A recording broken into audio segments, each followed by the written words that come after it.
anyone who doesn't utilize the full facilities of the human form of life is amazing. My basic, simple understanding, kindergarten understanding is the right thing which I'm supposed to do. A group of psychologists, they thought, why not start a branch of psychology that doesn't just operate in the disease mode. So let's research what makes happy people happier.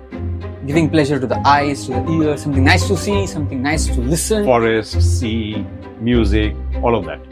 So that gives a lot of satisfaction. It gives us kind of inner happiness. But we had long periods of this. So everyone outside would say, oh, you must be very happy for the entire 30 years.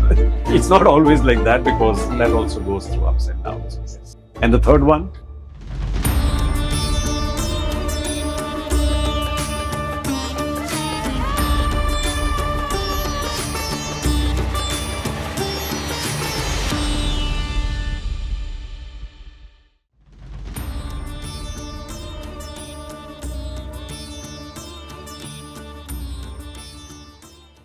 So, Pranam Prabhuji. Pranam. So, this is our third one now, really. Yeah.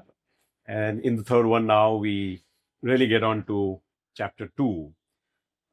Chapter 2 is the longest. No, actually, it's not the longest. The longest is number 18, I think. This one is the second longest one. This one has about 72 verses. Odd verses, really. So, I thought I'd just probably give a quick, interesting 2 stories before we start as an introduction to chapter 2. The first one which comes to my mind is a famous one by Ramakrishna ji. He talks of the prince and the arrow story, really.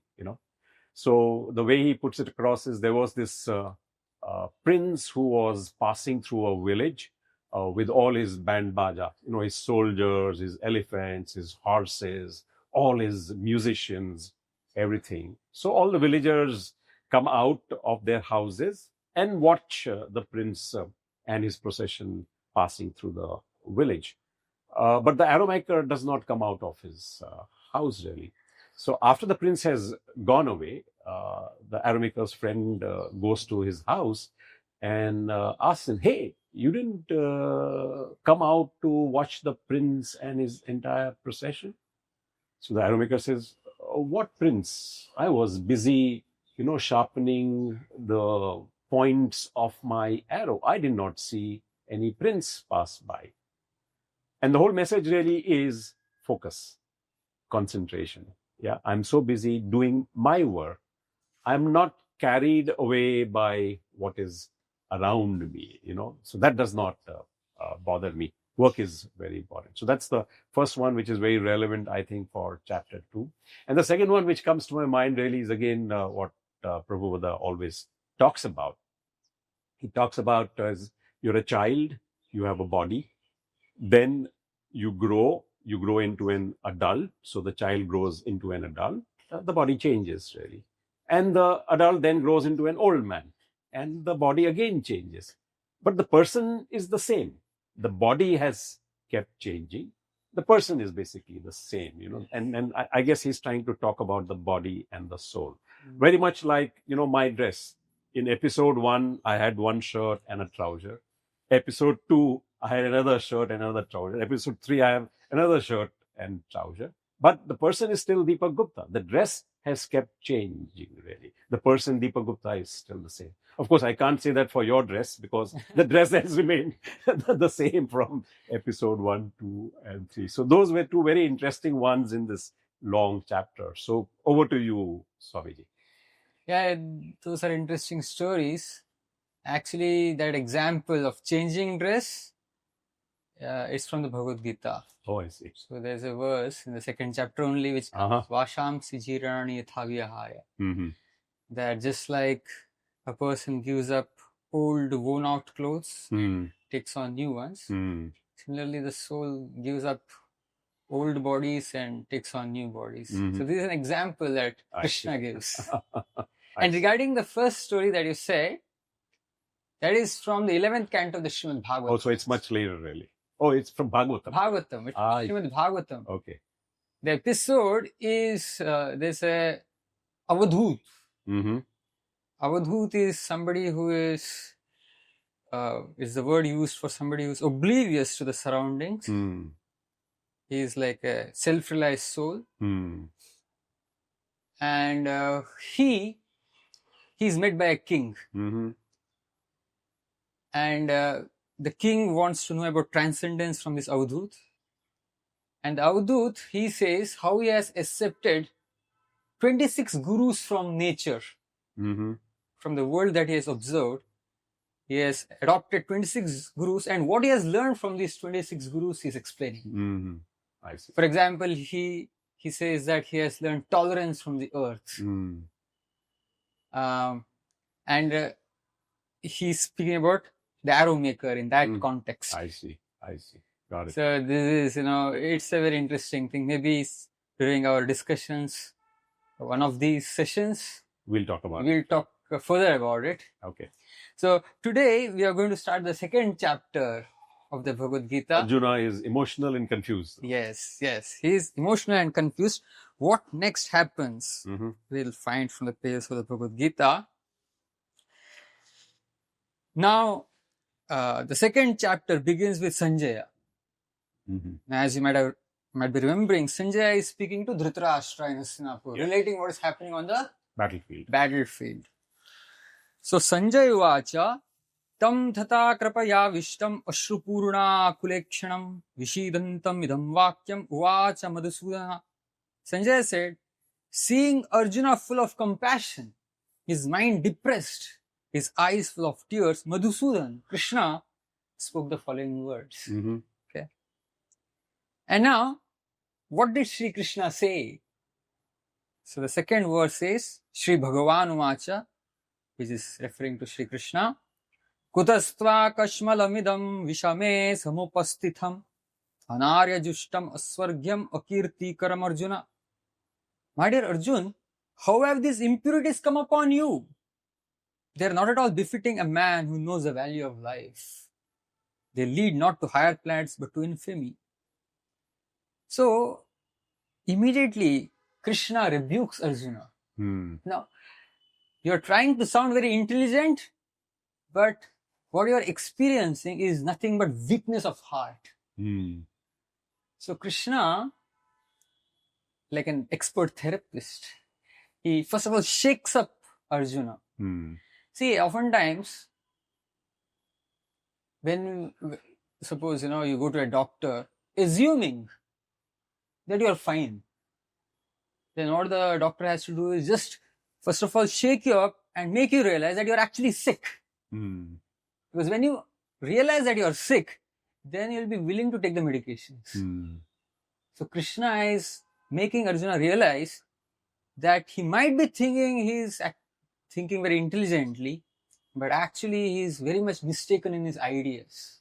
So he is rebuking straight away. And in the next verse he says, O son of Pratha, do not yield to this degrading impotence. It does not become you. Give up such petty weaknesses of heart and arise, O chastiser of the enemy. Kshudram hridaya daurbalyam. This hridaya durbalata. Weakness of the heart. Tyakto tishta parantapa. Get up and fight. He's trying to inspire. So Arjuna, he gets confused. Maybe he was expecting Krishna to side with him. But here, pacify him. Bhai, theek hai. Yeah. Shant ho jao. But on the contrary, here Krishna is rebuking him. So Arjuna is a little confused here. And then Arjuna speaks. He says, O killer of enemies, O killer of Madhu, how can I counteract with arrows in battle men like Bhishma and Drona, who are worthy of my worship? It's like a very valid concern. It would be better to live in this world by begging than to live at the cost of the lives of great souls who are my teachers. Even though desiring worldly gain, they are superiors. If they are killed, everything we enjoy will be tainted with blood. Right? This concept of begging, why does begging come in? It's a pretty odd word in this context, isn't it? Because if he if they don't have a kingdom, then the only recourse they have is to beg. Oh, I see. Because Duryodhana actually cornered them. See, in the Mahabharata, you must be knowing this, that when Pandavas they return after their Vanvas and Agyatavas, they were righteous owners of half the kingdom. But Duryodhana falsely charges them that you were discovered during your Agyatavas. Of the last day of Agyatavas, you were discovered. That is what Duryodhana and party claimed, which was not a fact. And he refused to give them anything. So Krishna, as a Shanti Dut, he tried to mediate the conflict. So he came to Duryodhana and told him that, the Pandavas, if not half the kingdom, you give each one of the Pandava brothers at least one village to rule over. Because they're Kshatriyas. They need something to rule. And what did Duryodhana say? I won't give them enough land wherein they can even pick a needle. Needle head also. A needle head also. Yeah, I remember. You remember that? Yes. So, it's not even a needle head. Yes. Leave alone 5 villages. So with that stance of Duryodhana, what option do they have but to beg? If they lose, then they just go back, beg. They have to beg. There was no other option. So that's why this word begging comes. But see, he's a good person here, Arjun. See, he's a very good person. He's very good at heart. Only he's misguided. Because he's saying that it is better to beg than to attack elders, seniors. Yeah, my gurus. Really. Yeah, isn't it? So then,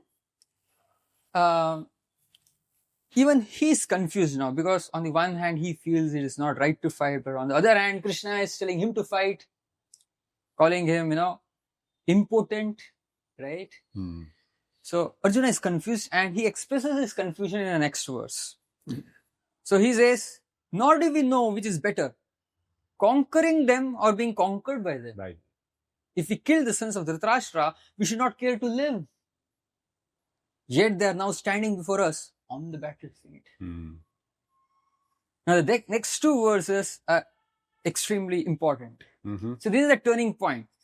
See, Arjuna, so far, he thought he knew things. It's like I gave the example earlier, that the patient is thinking that I'm perfectly all right. So he is going to a doctor as if, he's going to meet a friend. But and currently the relationship is that of a friend with Arjuna, between Arjuna and Krishna. Yes. So as long as, Arjuna is still assuming that Krishna is a friend, he's not in a position to listen to Krishna in the proper way. Right? And unless he hears from Krishna in the proper way, see, this is very important in education in general, isn't it? If you already think what is the point of going to a school or going to a college? Correct. You should understand that you should acknowledge that the teacher knows more than you. So far, Arjuna is thinking that I know as much as Sri Krishna, and so he's airing his own opinions. But in these two verses is it's like the turning point. I see. The patient actually acknowledges that I'm a patient. A student actually acknowledges that I know less. I see. So in text number 7, Karpanya dosho pahata svabhava prachhami tvam dharma sammuda cheta yashreyasya nishchitam bruhitan me shishyasteham shadimam tvam prapannam. Shishyasteham. No, I am your shishya. I am your student. So from friend he's become a shishya. Shishyasteham shadimam tvam prapannam. And now I surrender to you. And then before that, he says, Karpanya dosho pahata svabhava. He's kind of acknowledging that there is something wrong with him. There is a dosha in him. Karpanya dosho. I see. What is this Karpanya dosh? You know what is a kripana? Kripa means? Kripana. No. Kripana is a miser. Oh, I see. So I have got miserly weakness, Arjuna is saying. Now, how is Arjuna a miser? Mm-hmm. See, who is a miser? Me, myself, I, Yes. my money. Yes. A miser is somebody who has got a lot of wealth, but doesn't use that wealth properly. Interesting one. Yes. He's got a lot of wealth. He can lead a great life. Correct. But because of Kanjus. Yes. Right? It said, no, kanjus, makichus. Makichus, yes. Yeah. He can drink good tea, but he'll drink the tea while drinking the tea, he'll also kind of suck out the tea from the body of a fly. Yeah. That story is there. Yeah. The fly falls in the tea. Anyway. So miser is somebody who doesn't utilize what he or she has properly. So how is Arjuna Kripana or a miser? So Arjuna says, I am a miser. How is Arjuna a miser? Because it's a very deep concept here. From the Shastric perspective, anyone who doesn't utilize the full facilities of the human form of life is a miser. I see. So what is the special prerogative of the human form of life? Now, in the Mahabharata or in the Niti Shastra, it is explained that, Ahara nidra bhaya maitunam cha samanyam etat pashubhin nrananam dharmo hi eko adhiko vishesho dharmena hina pashubhis samana.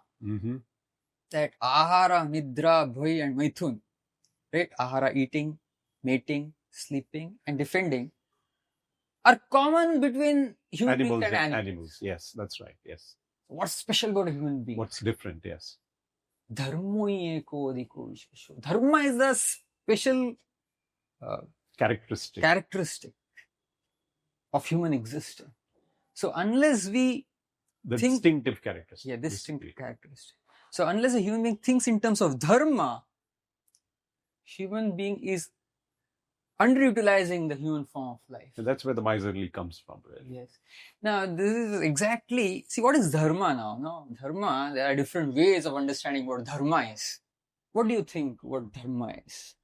My basic, simple understanding, kindergarten understanding is, what I am supposed to do. The right thing which I am supposed to do. That is dharma. Yeah. So what is the dharma of a human being then? It's a tough one, but the dharma of a human being back again is to do what is right for the benefit of everyone else, really. Yeah, that's a very nice point that you brought up. A human being is supposed to think of not just me and mine, but also of others. Last time you mentioned about gratitude. Yes. We are born to be gracious, really. Yes. Gratitude is an inborn capability. If you use it, if you don't, probably, I guess you're a miser. Yes. See, dharma, as I said, it gives you a hint of thinking beyond yourself. Which, according to modern psychology, they call it a life of meaning. So I was hearing to a very interesting TED talk given by Professor Martin Seligman. I see. So he's one of the pioneering names in the field of positive psychology. Now, this field of positive psychology, it emerged, around, I think, 1990s or something. Prior to that, the field of psychiatry, psychology, etc., it only dealt with mental illnesses. So in his talk, Seligman speaks about something interesting during those days.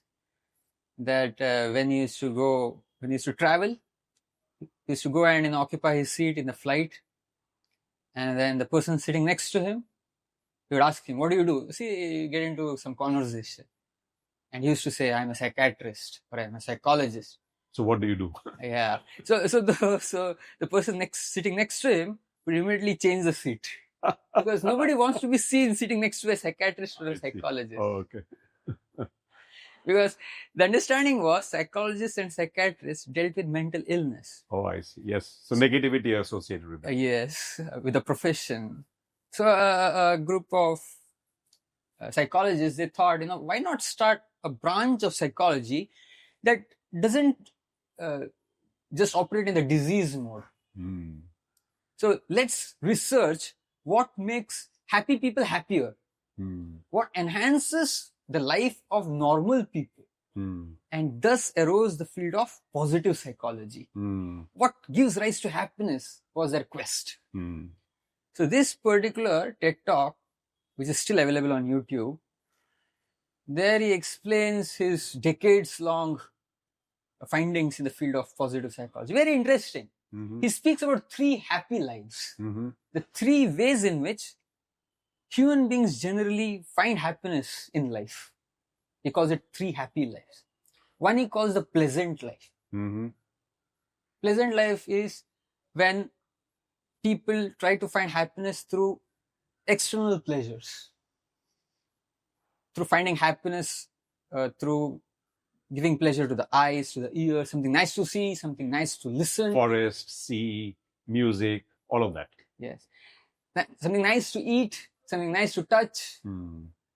So all sources of pleasure that we know of, carnal pleasures, this all comes into the bracket of pleasant life. So this is one way of seeking happiness in this world, right? Through a pleasant life. The second way is called a good life. A good life is a life of engagement.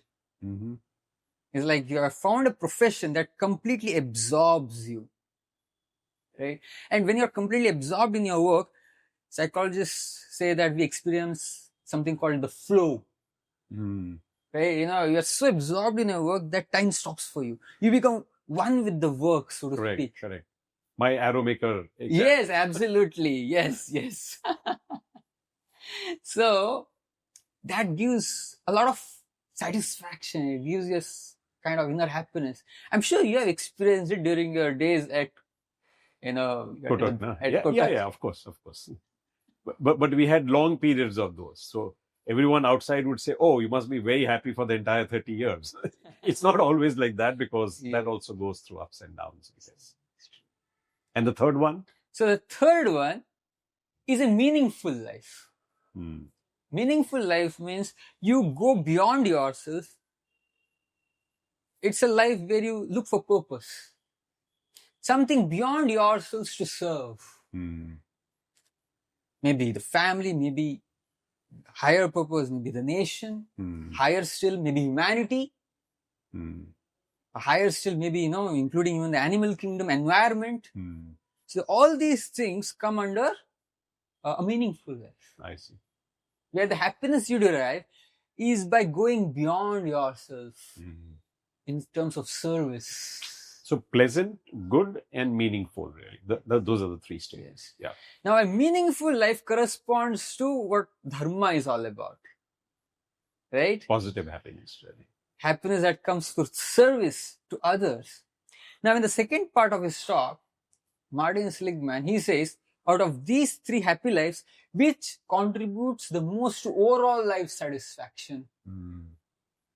Very interesting. First of all, he says, the thing that contributes the least to overall life satisfaction is, any guesses? The first one. The pleasant life. That's a no-brainer. But I guess it also is dependent on what stage or state you are in. Yeah, if you're not exposed to 2 or 3, you would be probably pretty happy in the pleasure part of it, the pleasant part of it itself. Yes, absolutely. Because, and even I observed that people who are in their teens generally tend to focus more on a pleasant on life. The sense part of it, yes. Part of it. Yes. And as they grow, I think that's part of maturity, right? Correct. When you grow, then you understand, then you realize that there is something beyond pleasant life also, right? Correct. That people might be having a lot of money, but nonetheless they're looking for a career that is absorbing, and then they start looking for meaning also in the course of time. Yes. So he says that the least contributor to overall life satisfaction is a pleasant life, and the thing that contributes the most is a meaningful life. Absolutely, yeah. Right, and in between is a good life, and this is absolutely what the Gita also points towards. That's what the dharma piece is about. That's what dharma is all about, as spoken about in the Bhagavad Gita. So, if a human being fails to experience the joy of a meaningful life to its fullest extent, such a person is a Animal. Animal and a miser in today's... Yes, miser and human being. A miserly human being. And that's what Arjuna is telling here. Karpanya dosho. I've got this... But the interesting thing is he is realizing it himself. Yes. That's very interesting. See, I think even when you read the other scriptures, the Puranas, etc., this is a repeating theme. People during those times were much more spiritually mature, I would say. See, the modern man, the modern woman, whatever you call, they might be more, good at adopting to new technology, more materialistically, more astute. But the people during the Vedic times were more spiritually astute. I call it the yantra vidya. Yeah, yantra vidya. So all of us are very good at yantra vidya. Yeah, absolutely. So Arjuna is telling, Karpanya dosho upahata svabhava. So my svabhav, my characteristic, my character is tainted by miserliness. Yes. Karpanya dosho upahata svabhava. Prachami tvam dharma samudha chetha. I am bewildered about the principles of dharma. About the principles of a meaningful life. Right? Yes, Shreyasyan Nishchitam Bruhitanme. Another very interesting word here. Shreyasyan. Tell me what is ultimately of good to me. Now in Sanskrit there are two words. Shreyas and Preyas. Preyas is short-term benefit. My quarterly profit. My quarterly profit. Next quarter's profit. Yes. Preyas is short-term benefit. Shreyas is long-term benefit. Enduring benefit. So Arjuna, indirectly what he's saying is, don't give me a quick stop-gap solution. Quick fix. Don't give me a quick fix. Tell me which is an enduring solution. Enduring solution. Yes, Shreyas. I'm interested in a long-term solution. See, this is very, very important to understand. A lot of times people have this misconception that the Gita was just an inspirational or a pep talk. No, not at all. See, the Gita, it gives a solution. Yes, it did address Arjuna's immediate concern. At the same time, as per Arjuna's desire, Krishna gave Arjuna a solution which... An enduring solution. Enduring solution which he could turn back to in all situations of life. Whichever situation he came across in life, even in the future. And that's why it applies to all of us. It's not only for your immediate problem resolution. Really. Yes. Yeah. See, there's a very interesting episode which comes in the Srimad Bhagavatam, that after the war of Kurukshetra, then the Pandavas started ruling over Hastinapur. And after many years,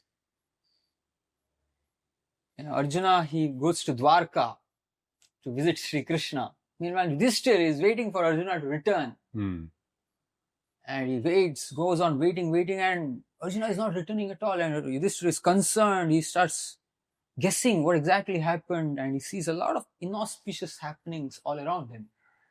Inauspicious signs. And then he starts wondering, maybe Krishna has left this world.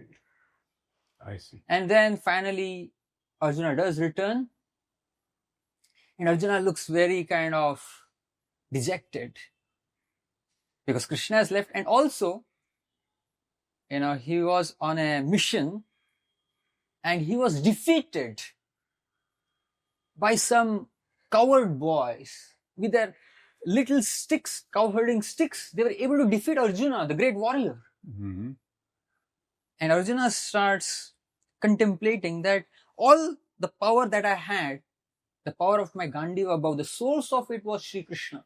Now that Sri Krishna has left, I've lost all power. So it's like, come down is very hard to take, isn't it? Yeah. So you have been very powerful and suddenly you lose all your power. It's very... from a hero, you're down to a zero, practically like that. Right? Yes. Isn't it? It can be, come down can be in terms of power, it could be in terms of beauty. I've heard of stories wherein, very famous beauty queens, models, actresses, when they saw a wrinkle on their face, it's an old story perhaps, they stopped coming out in the public. It was very difficult to take that. Yeah.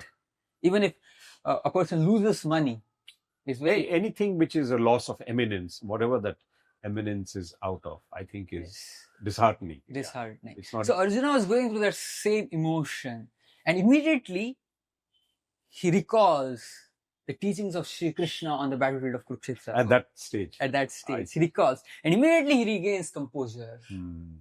So this Gita is a very enduring literature. That's what Arjuna is requesting Sri Krishna. Give me a solution that I can turn back to in all situations and circumstances of life. Right? Yashreyasyan nishchitam bruhitan me. Definitive solution. Shishyasteham shadimam tvam prapannam. So, in order to proceed ahead with the Gita study, we should know what is the thing that the Gita touches upon. The Gita touches upon a long-term solution to the problems of life. And it's about the principles of dharma. Correct. Shreyas. It's not about short-term benefits at all. Right? And then, even the next verse is very relevant. Nahi prapashyami mamapanudyat yachokam indriyana avapya bhuma vasapattam radham rajyam suranam apichadipatyam. He says, I can find no means to drive away this grief which is drying up my senses. I will not be able to dispel it. Even if I win a prosperous, unrivaled kingdom on earth with sovereignty like the demigods in heaven. No amount of material prosperity, no amount of material solutions, no amount of material adjustments can drive away my grief. See, that's what qualifies Arjuna to hear the Bhagavad Gita. Because he has come to the conclusion that the solutions of life doesn't lie on the material platform. You have to rise above the material platform to the spiritual platform to find a permanent solutions to the problems of life. As long as we are still hopeful that maybe, there is a solution on the material level, we can digest the teachings of the Bhagavad Gita. So the more we are convinced that I need to see beyond matter. So what in these two stanzas convinced Arjuna? Is it just the fact that he himself was so learned and hence he accepts that? Or there is something else which, created that switch really? No, material is not the solution. It necessarily is spiritual. See, it's like he was actually in a very hopeless situation. As he himself expresses in the previous verses.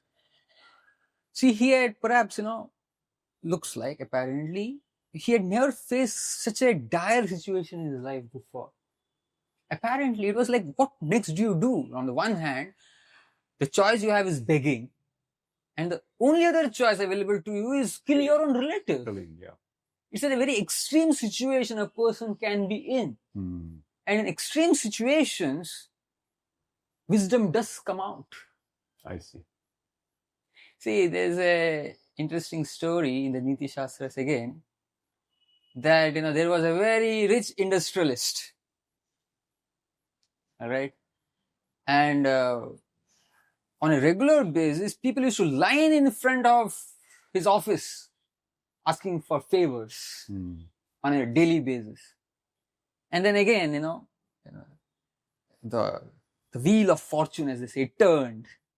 And the same industrialist ended up losing everything. And he lost everything and he became a beggar in front of his own office. And now that, he has gone through so much in life, he became wise. And he composes a Sanskrit verse. Bho daridra namastubhyam siddhoham tva prasadajaha pashyamyaham jagat sarvam namam pashyati kaschana, he says. So he says, Bho daridra namastubhyam. What is daridrata? Depravity. Or poverty. Poverty, yeah. So he is offering his pranams to the Devata of poverty. Oh, I see. Bho daridra namastubhyam. I offer my pranams to you. Why is he offering pranams to Daridrata Devata? He says, Siddhoam tvam prasadaja. Because of you, I got a siddhi, a mystic power. And what is this mystic power? Pashyamyam jagat sarvam. I am able to see the entire world, but namam pashyati kashana. But nobody in the world can see me. I see. I become invisible. The very same people who used to stand in front of my office day after day, Waiting for favors. they're just, Don't want to see me. they're passing right through me and they're not able to see me any longer. I'm easily available now on the street side, but they're not able to see me any longer. See, when you're going through such situations in life, you understand the reality of life. You understand the reality of this world. Correct. You understand the stark. And that's what probably the position, like you said, what Arjuna is. Arjuna had, right? And that's how he comes to this realization. There's no hope on the material platform. I want to turn to the spiritual platform for the solutions of life. And that sets the stage for the Gita to be spoken next. Good. So we'll continue next time. Sure. Thank you. Pranam. Thank you.